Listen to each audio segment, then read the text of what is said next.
There's nothing that compares to early 2000s humor, and this film is a classic.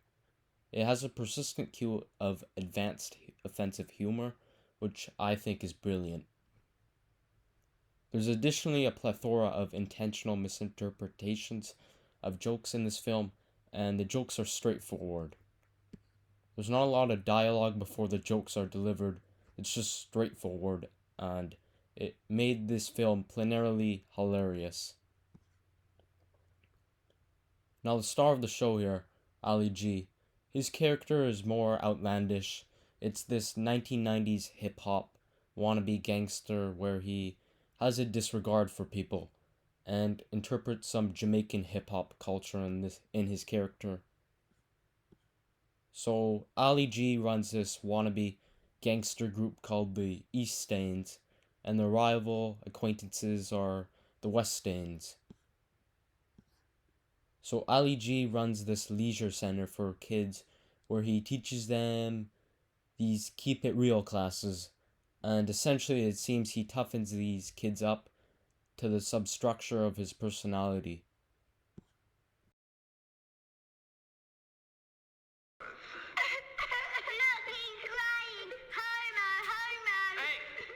We'll have none of that language here. The word is batty boy.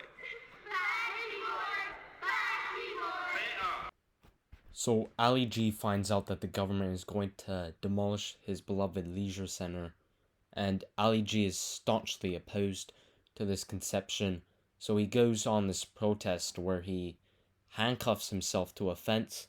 Unknowingly, he's in the vicinity of the Deputy Prime Minister's office, and Staines is currently holding an upcoming parliamentary by-election. Is there any reason why there should be an absurdly dressed, half-naked man chained to a fence being tossed off by an old blind council worker? So the nefarious Deputy Prime Minister, David Carlton, spots Ali G and decides he's a candidate that could possibly win the by-election. Because of the Deputy Prime Minister's nefarious plan, Ali G would be a catalyst, and his character would hinder the Prime Minister because the Deputy Prime Minister wants the role of the Prime Minister. The anti-bullying program has won praise throughout the county, and incidents of bullying in this school are at an all-time low. Ah, this is Jonathan, who used to suffer terribly at the hands of bullies. I ain't surprised. Look at him.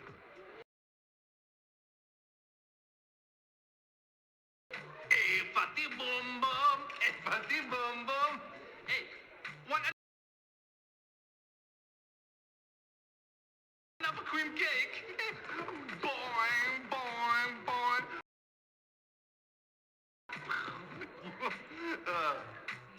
He is low fat though, isn't he?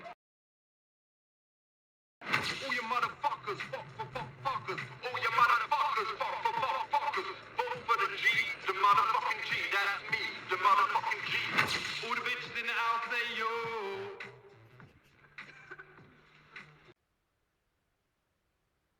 Ali G has no intentions to be in politics, and it was quite facile to convince Ali G to run for parliament, and it helps the flow of the film quite nicely.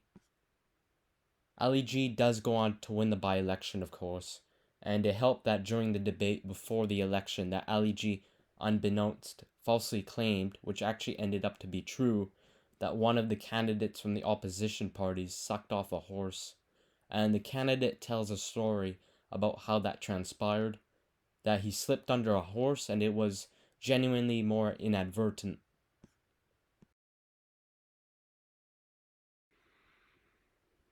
That you sucked off a horse.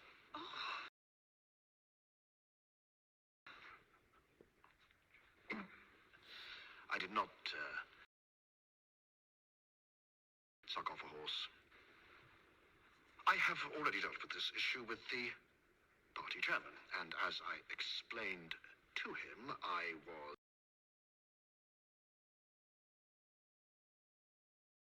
was out hunting with a friend, and I slipped onto the end of a horse's phallus, which,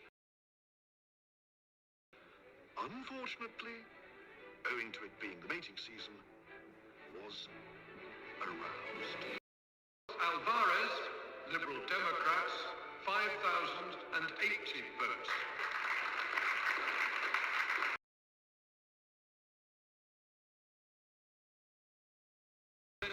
Graham. Who? What a stupid name. 5,086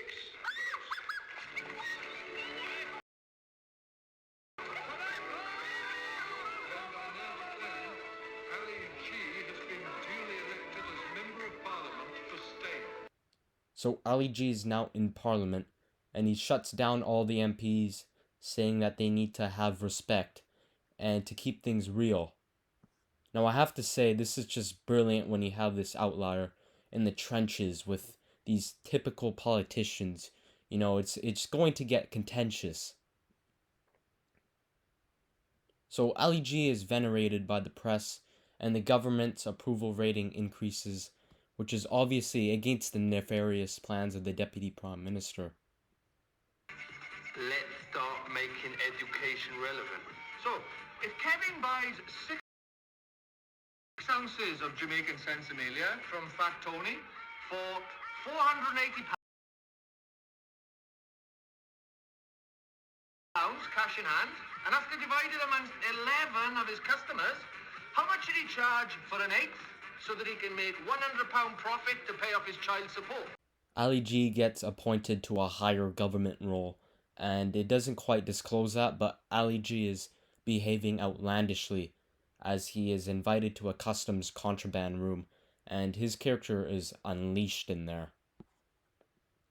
Ali G then accompanies the Prime Minister to this United Nations peace conference to thwart war between Chad and Burkina Faso.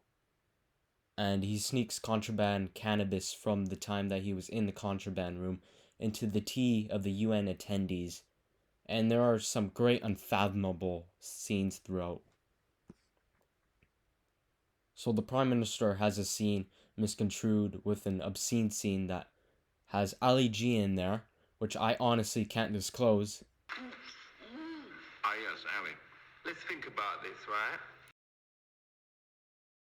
What is the main thing we ain't got enough of in this country? Hospitals. No. Libraries. Behave.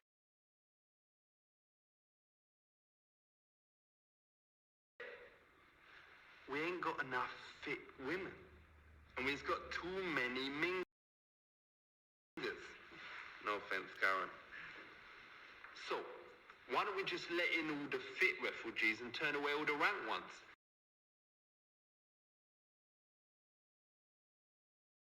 That way we solve both problems.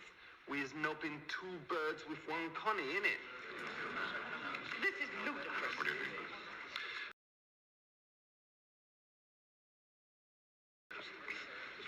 I think we should keep it real. Fit. Fit. Fit. Wage. Back to Slovenia. So the Prime Minister resigns, leaving David Carlton as acting Prime Minister. And this plot wouldn't be too realistic in real life, because the government would have a leadership race, because there is no line of succession for the role of Prime Minister. So David Carlton informs Ali G that he has purchased all the property in Staines, meaning that the whole town would be demolished, including the leisure centre, in order to expand Heathrow Airport. So the West Staines members help retrieve the obscene footage that had been previously misconstrued by the press, and they manage to break into the Prime Minister's home, where the footage is stored in a safe, and the former Prime Minister gets reinstated, and they declare that Slough would be getting destructed instead.